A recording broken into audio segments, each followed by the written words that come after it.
So today we're going to be talking a little bit about our bio, the research that supports the need for vocabulary development. We're going to focus on some strategies to develop vocabulary, including the Freyr model, vocabulary fill-in, sewing it across the content and across the day, vocabulary cartoons using chants and TPR, total physical response for reinforcement, cognates and false cognates. And Susie, take it over from amping it up with tech.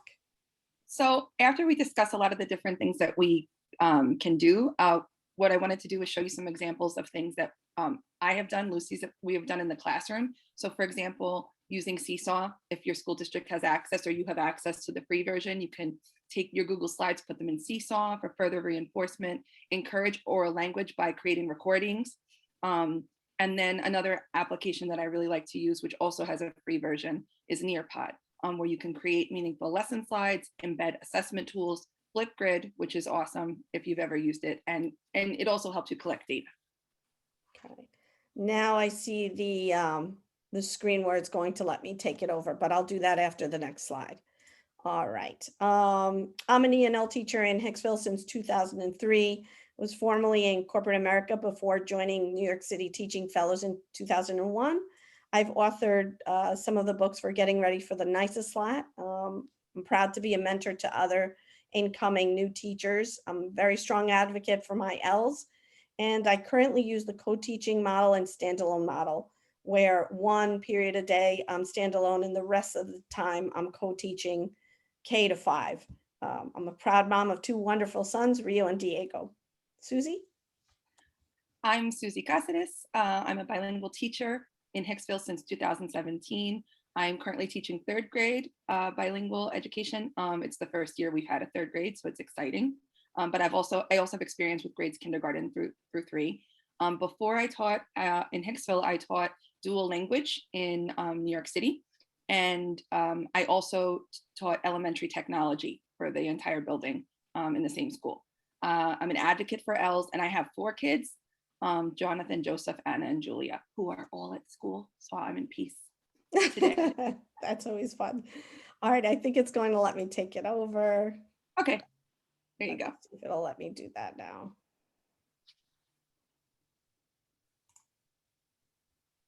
Nope, it's not. Sorry, Susie. No I'm gonna have to rely on you. I apologize. It's not letting me do it. Anytime. All right.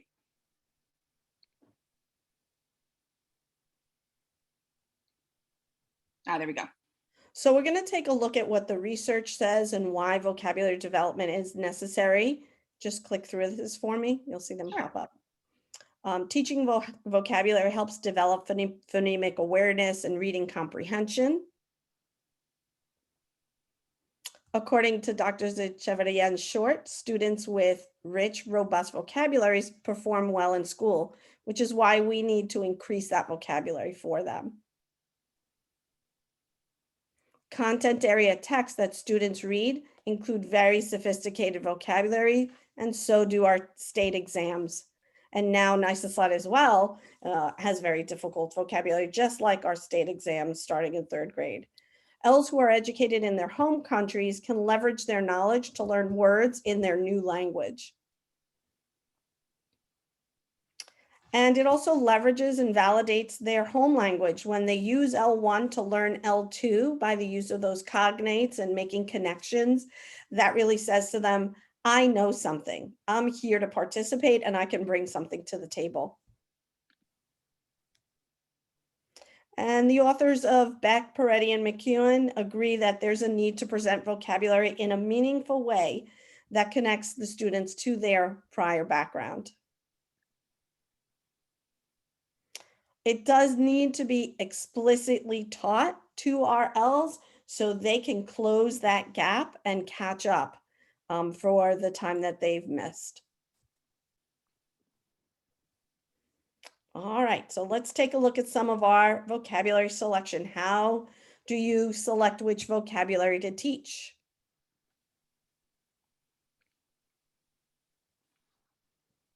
So there are 3 tiers of vocabulary, tier 1, 2, and 3. Tier 1 are common words like verbs and nouns. They're high frequency words.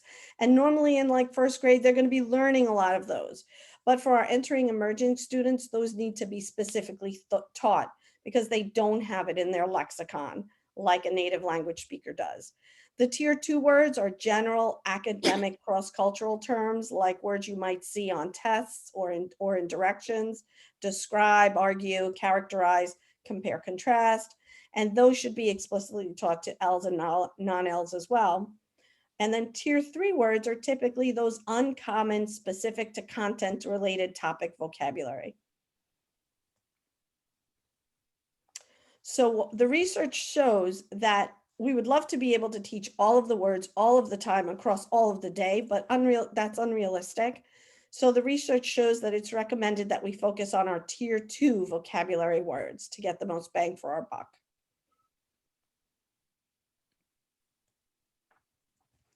Just click through that for me. So selecting words that are tier 2 words are the words that are going to be essential for them to understand the text that they're working on. And you want to provide many ways for them to learn and retain the words that they're going to be learning. And you want to also teach words that are going to give you a lot of leverage, a lot of bang for your buck. So if you teach the word respect, you would also teach different prefixes and suffixes and roots so they understand that that word is part of other words that they can make sense of, like respecting, disrespectful, respectfully. Let's take a look at some of the strategies to teach these vocabulary words.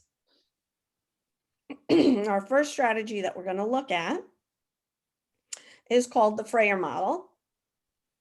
And the Freyr model is a 4-square model with the vocabulary word in the middle. This promotes critical thinking and it can be used in whole group or small group instruction. It's really great for entering emergent students, and you can also add sentence frames if you click on the slide for me. A sentence frame that you might add would be like the purple frame that came up, something that is blank to bend. So they would be able to put in the word pliable. The word that you're teaching is pliable, so you would look at a definition, something that's easily bent or flexible. You'd look at those characteristics, and then you'd ask them to put in examples. And nowadays, since we're technical, they can search the web and find the things that are pliable as pictures that they can add for their examples. But it's also very important to add non-examples, because as your brain learns new vocabulary words, what it does, it's actually segregating those words into certain characteristics. So if you're able to give your students things that are not example of that word, they're making more and more sense of that word as they move forward. All right, go ahead. The other one looks a lot like the Freyr model. It's the 4 corners vocabulary chart where you have an illustration that the student draws, and you can do that as a guided work in the beginning and then release the responsibility to have the student do it on their own. A sentence that is kid friendly. And what I'm finding nowadays, when you give an example like this and you ask students to go and put in a kid friendly definition, they'll go out to the web, copy a definition, bring it in, and it will not make any sense to them and won't be useful for them. So you want them to have definitions that's either shared created or created that they understand what that definition is. So for instance, a white billowy cloud type with dark flat base, and you can add more information here from the Latin cumulus, meaning heap, and the sentence might be, the fluffiest clouds are called cumulus clouds. They look like cotton balls. You're making that connection back to something very tangible that they can remember. One activity that has been very, very productive for me is a student activity that they participate in, learning a thematic vocabulary, where they're deciphering and making sense of words using part of speech, picture clues, and simplified definitions. They're using these skills and then they're applying them, they're applying their prior knowledge to fill in the missing parts. So let's take a look at what that looks like. You can click on that. Each student receives a worksheet with a fill-in. So here we were learning about the ancient civilization, the Mayans, and we were looking at different vocabulary words that we would see across these ancient civilizations. We're studying the Inca, the Mayan, and the Aztec. So for instance, the vocabulary word is unified. The student would be responsible as we're going through the lesson to fill in the part of speech as we're teaching the lesson, and then the definition, to make or become a blank.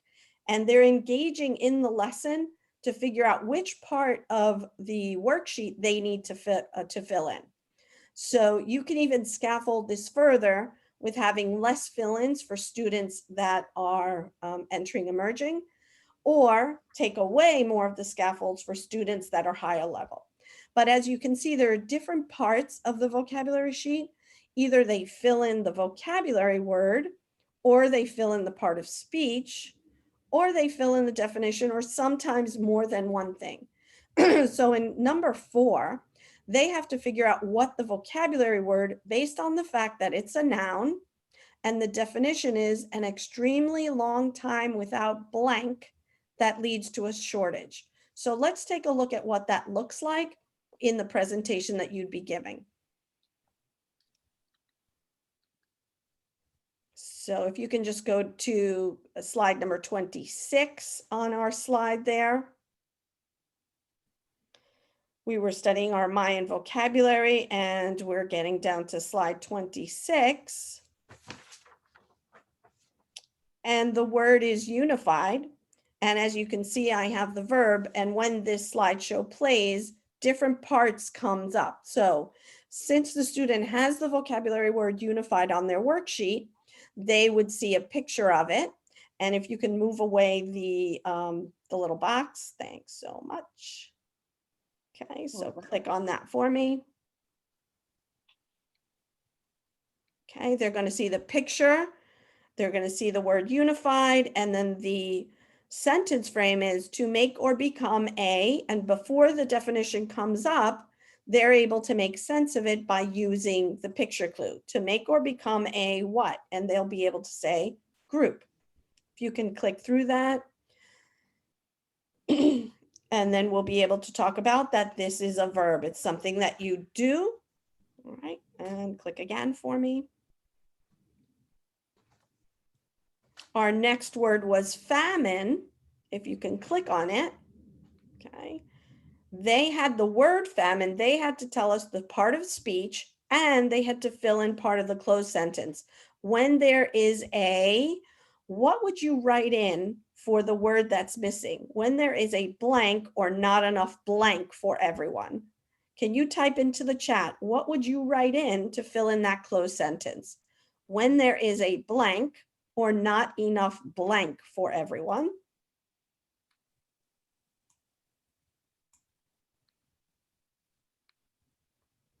Exactly. Kathleen, thank you very much. You put in food, famine and food. Someone else put in shortage or food. So as you can see, it's another way to build synonyms for the same word, shortage, famine. Your higher level students might know the word shortage and famine, and your entering emerging might be able to say there's not enough food. So now they've made the connection with the picture, the vocabulary word, and multiple synonyms that mean the same thing. Good job, you guys. Can you click through, Susie? Yep. Once you've come up with the information, then you show them the definition, and you acknowledge that it's okay to use the word shortage and it's okay to use the word famine. You validate their answers as being correct, even though the definition on the board has a different word. Who can type in the different word that I wrote in my definition? When there is blank, what was the blank?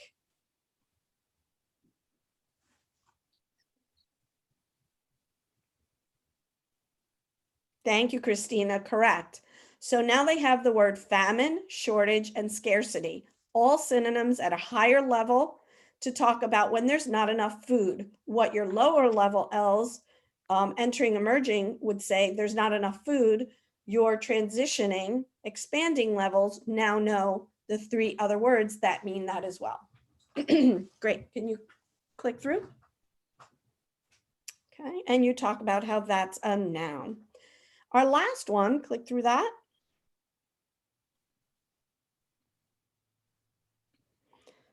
Okay. An extremely long time without blank that leads to a shortage. Sorry, just click through that one more time for me. We want to get to our word number 4. Oh, no, word number 4. Got it. Yeah, sorry about that. Okay. All right. So here you don't have the word. In the other 3, you've given them the word. And as you're moving forward through this lesson, you're taking away different parts of it. The students are extremely engaged because they'd like to see which part of the worksheet they have to fill in. So here they don't have the word, but they have the definition: an extremely long time without water that leads to a shortage. You would have the word water blank, and then you went clicking through, Susie, you might be able to have one of our high-level students come up with the word drought. This might be a good place to stop and talk about that O-U-G-H-T sound, how you're not going to hear that G-H. And in some of the words in English, you don't hear the sounds of the letters that are in the word. So that's a good way to sew across the curriculum. Great. Could you go back to our slides? Yep.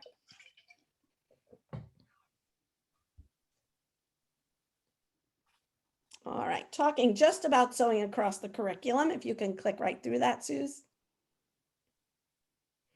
According to a literacy expert, Dr. Shanahan, and you find him on Colorín Colorado, words need to be connected to other words. So as you saw, one of the ways to do that is through the Freyr model, is through building connections when you're looking at the words scarcity and famine and drought as you're doing a vocabulary lesson. Keep going, Suze. But here are some other ways that you can do it. You can give them a juicy word grid that has an icon. Instead of using the word good, and what you could do is take this and paste it right on their desks.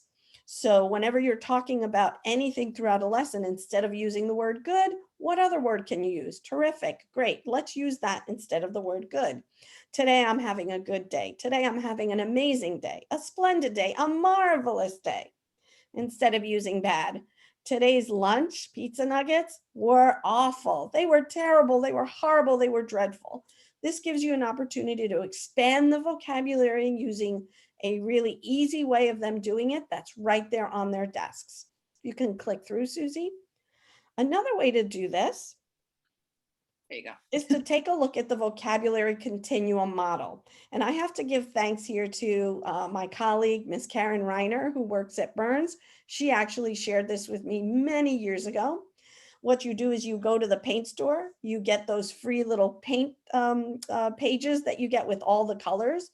And as students are writing, let's say you're writing a text where the students are using the word said so many times throughout their writing, what you would do is a lesson on how do we get said to be dead? What other words could we use that also mean said? And you can use a mentor text to pull those words out. But then when you pull those words out, it's really important that you put them in the order of the shaded area to show the intensity of those words. So said could be whispered or uttered or spoke or grunted, like my 15-year-old does often, or told, or declared, or yelled, or exclaimed.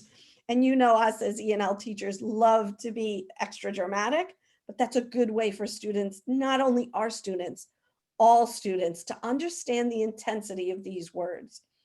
All right, go ahead, Suze. Just click right through for me. In talking about words that need to be connected to other words, when you're working with words like, say, for instance, clothesline, you also want to talk about where do you use it? Who uses it? Who uses a clothesline? You might use it for laundry. You might see it at a laundromat.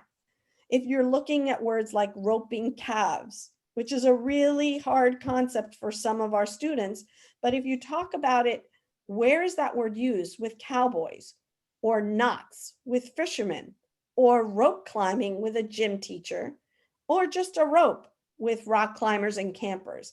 Now they start to make their association with these other words and extend their understanding of these words, of how they can be used across the curriculum. If you can just click through that for me.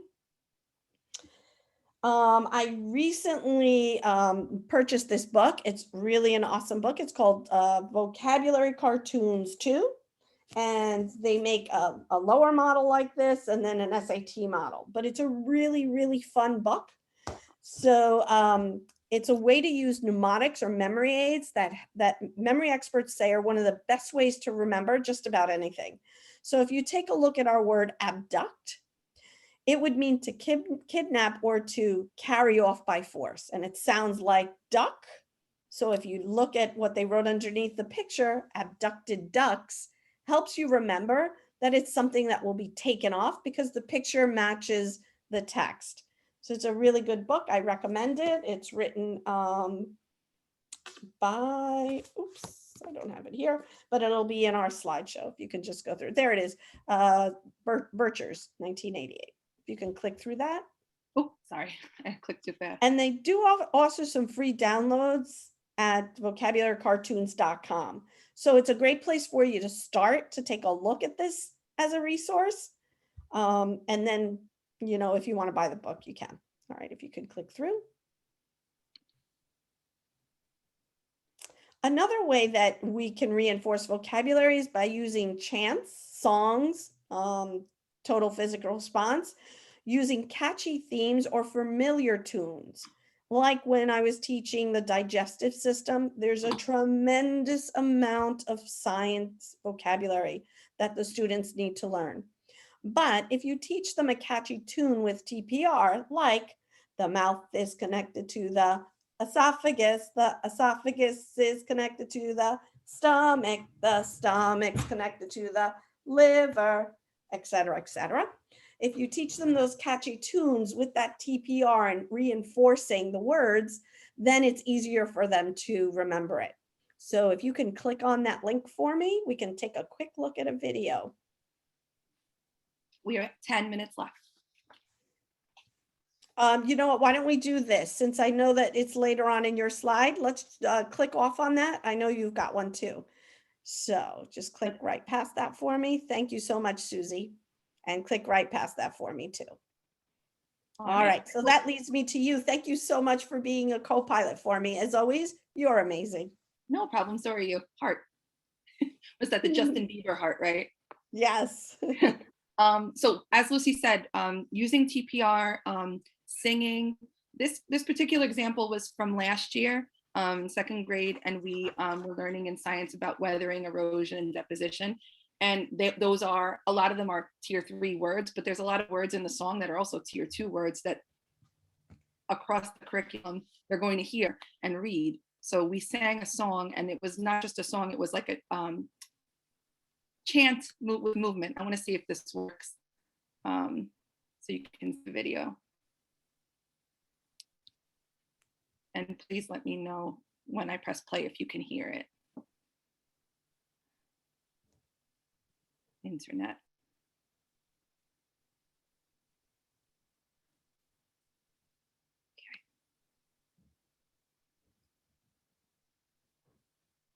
Okay. You can hear it.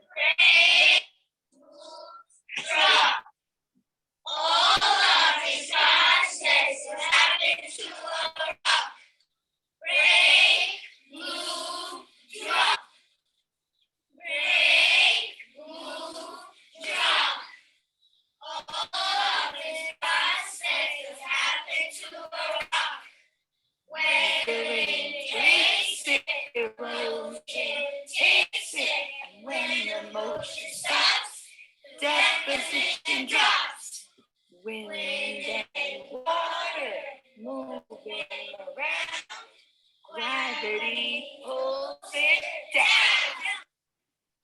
So that's one way in a science lesson where you could have some fun. The kids love to move and chant and sing, but also embed vocabulary with hand movements and body movements that they remember. So when they're struggling and they're like, what's the word? And I say, weathering breaks it. They remember when you show them those hand movements, that vocabulary word immediately comes back to mind. We did this with landforms too, to remember the names of the different landforms. We sang a song, we used our hands to make the figures so we could remember the shapes of the landforms. Mountains are pointy, mountains are taller, hills are rounded and hills are smaller. Valleys are low between two hills, plains are flat, the land is still, peninsulas have water on three sides, islands are surrounded by water and the skies. A lake is water surrounded by land, ocean has water and it's quite grand. Rivers have water that flows free. Them ones are great, we can see. Bravo, give yourselves a round of applause. Yay! So in my class, I have newcomers, I have entering students all the way up to commanding students, and even the entering students participate. Because in the beginning, when they begin singing and chanting, they might not know what the words mean, but after we've sang the song or done the chant multiple times, they start to remember and make those associations. And it's just so much fun. I use Seesaw a lot in my class, and I know that lots of schools have it. Some don't, but there are free versions. It's a free app for student engagement. The paid version obviously provides more features. Teachers can empower students to create, reflect, share, and collaborate. They can show what they know by using photos, videos, drawings, text, PDFs, and links. And I think it's wonderful because it's a simple way to get student work in one place and make a portfolio. And then the families can see everything that they're creating. And the wonderful thing is it's safe and secure. Nothing is shared without teacher approval. So if you get some student work and it's not appropriate, it never has to leave you,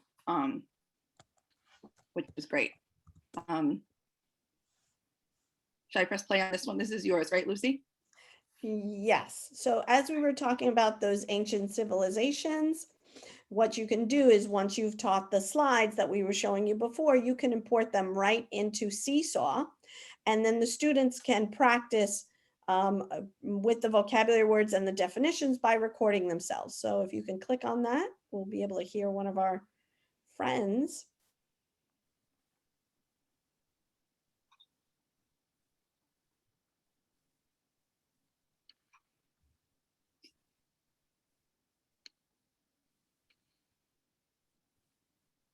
It's the Wi-Fi. There we go. In this activity, you're going to I'm sorry, can review you the stop that one and vocabulary just go to words our that we next word? Sue, sorry about that. It should have brought us to our next slide. Just Oh. on the right, there's the little arrow of that slide. There you go, right there. Hold on one second. I'm sorry. It's If you could go back to Seesaw. oh, I And- see what you mean. Yeah, Got it. there you go. So we're going to hear this student practicing the vocabulary word. Ancient is an adjective, something that is extremely old. Excellent, great. So as you can see, it's the same slides that I was teaching with before, the same ones that they did the vocabulary fill-in sheet, but now I took those slides and ported them into Seesaw, and now as a follow-up activity for them at night or independent activity or for homework, they go ahead and they record themselves with the same slides that we learned in class. Back to the presentation, or do I go to the next Yes, slide? back to the presentation. Okay. So in Seesaw, I do something very similar. I import my slides. I have students now at this point in third grade, they're really good at searching things up on Google or Kittle. I like to use Kittle and finding images that show what their vocabulary words are. They come up, a lot of times they come up with their own definitions, or we have like a bank of definitions and they have to move them to the correct word. And then I also, like Lucy, I have students read and record, but I also have them explain in their own words a concept using the vocabulary. So this is one of my transitioning students, and she was, we were learning about fossils. And so the question was, why do scientists study fossils? And she had to use all her vocabulary that she had learned to explain why do scientists study fossils? Scientists study fossils because the scientists want to know how was the brain of the dino looks like, and they want to know how was the base of the dino looks like too, to see if it's small or big. So with her words that she has, with her vocabulary that she has, she's now explaining why a scientist would want to study fossils. And, you know, for her level of English acquisition, she's doing a really good job. She's pulling in everything that she knows. And it's helping her now understand the meaning and remember the meaning of this word, fossils. So just a couple of quick questions that I see in the chat. Do you want us, we'll just address them now, Susie, is that okay? Okay, we have 3 minutes. Oh, all right, then you finish. Go ahead. That's okay. I mean, I'll stay after for questions if Same here. if they Mhm. want. So I won't click on this one to show, but basically I had students learning about wind erosion. They had to illustrate what it looks like when there's wind erosion in a rock. And then they had to record themselves explaining what that means. And we used sentence frames, and we use them in Spanish and English because I have students that are newcomers, and they were recording themselves using these sentence frames to begin their thinking. And they had to end it with their own words. And that's another way to check their understanding of a word. Once they understand the definition, now can they apply it to the content they're learning?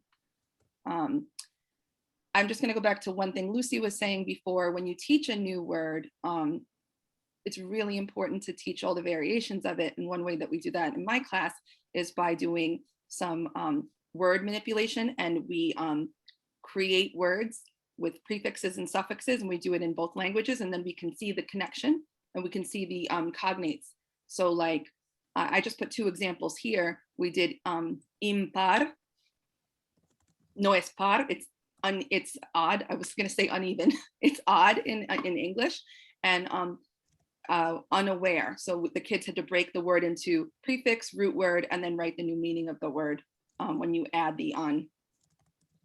Sorry, I'm going a little fast because I don't want to keep everybody. It's really important that if you do have students that speak a second language, you give them the opportunity to see their language in print in your classroom.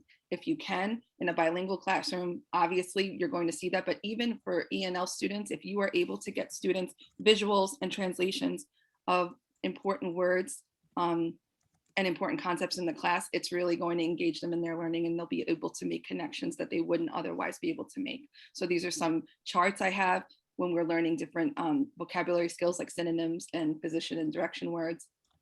I always make illustrations and label them in both languages.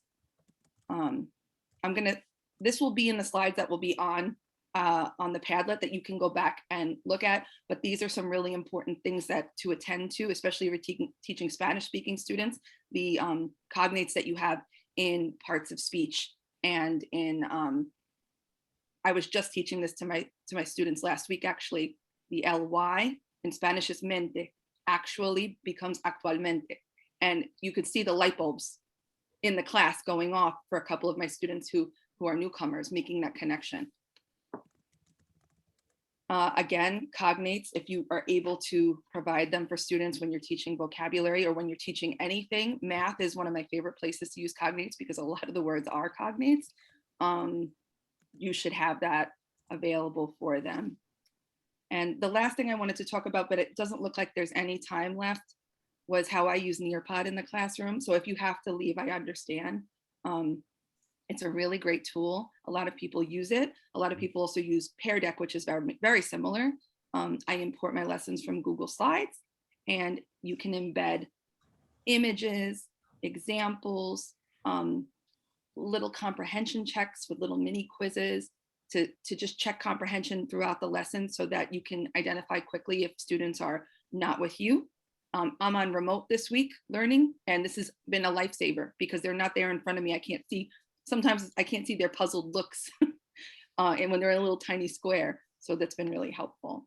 I do polls with them. So this one, we had a vocabulary word, arranged. It says, would it be easier to find everything in your desk when it was arranged or thrown all over? What would be easier to find an object in your desk? And they would have to choose. They can act out verbs. These are two of my newcomers acting out the word yank. I'll just pick one. So you could see I had them actually go on Flipgrid through Neopod and act it out. It shows you that they're understanding what the word means. So they had to act it out in addition to completing other activities. We love this game, Time to Climb, at the end. It's just like a quick little formative assessment that you can do at the end of your lesson. And it gives you all the data Neopod. So you could print it out. You could use it as a grade if you need to, or you could use it just to plan your next lesson. You know, like my circle. If half my circle is red, then I'm pretty sure I'm reteaching that tomorrow. So it's like a quick way to check what has happened in a class. This is one of my favorite things.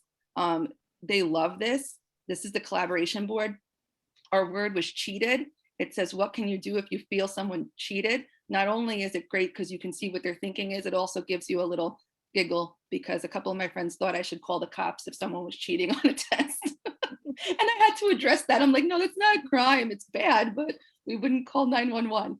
So this is a great way to check their thinking to see if they understand they can apply the new vocabulary that they learned. So words of advice. I'm sorry I talked so fast. I just wanted to make sure I covered it. Don't overwhelm yourself. I would say one of the best things, and Lucy will agree, choose one thing, one activity, one platform at a time, and give yourself time to develop a routine. It took me a while to start Seesaw after she told me about it.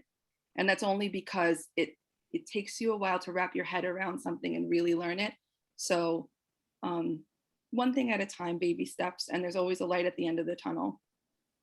Absolutely. And I also noticed in the chat, Lisbeth said she uses Kahoot, another really great tech tool, but one step at a time.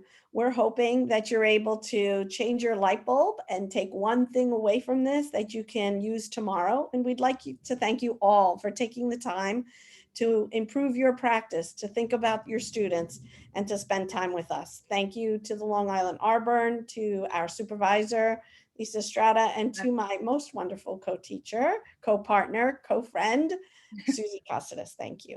Thank you to everyone Lucy said, plus Lucy. And I will answer any question. You know, I'm here if you want to ask a question quickly. I just don't want to hold you up from your next workshop. Yeah, so I have to interject. I want to thank you so much, Lucy and Susie. I'm telling you all, you are able to attend and view greatness today. I can't wait to see Susie and Lucy as our keynotes at an LITI because that's the trajectory they're on. They're amazing, not only L experts, but tech experts. So I can't thank you enough for being here and just showing us just a little of all the wonderful things you do. This is just the tip of the iceberg.